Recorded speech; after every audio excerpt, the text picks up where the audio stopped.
Turvaskan cer yurtum Bay cerim yurtum dizele Erten güngen kungele Yaldan sarı körük dilin Düşkü degen kungele Mungundagi bottuy Harap jetmez hayadaştı sanap dostmaz saya salalı Bay cerim yurtum hoy hoy hoy de O sanda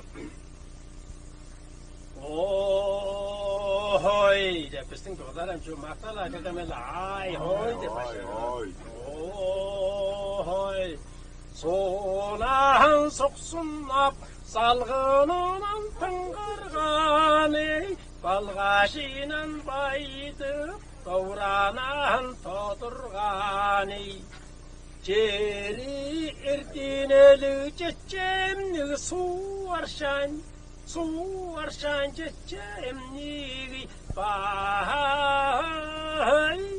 cerim yurtum hoy hoy hoy de Am cer yurtun saklı neçe var? Ya senden Hoyde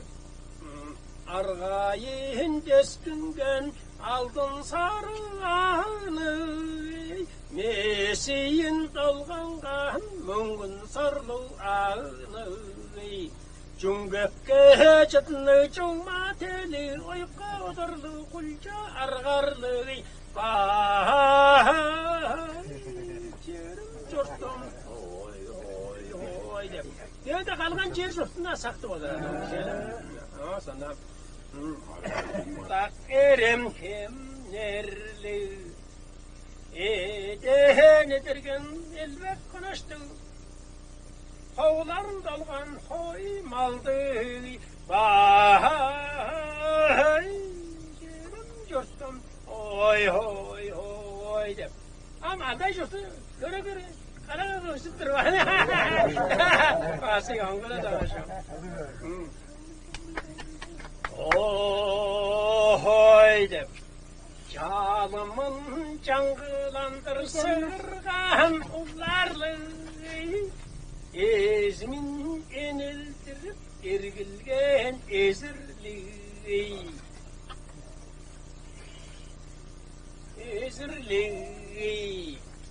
Cerin çıkman çekçem nilcetle cüzün malı şimili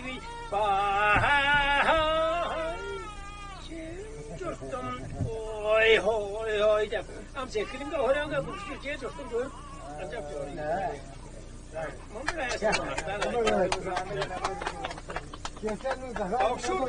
Tavşur dep çok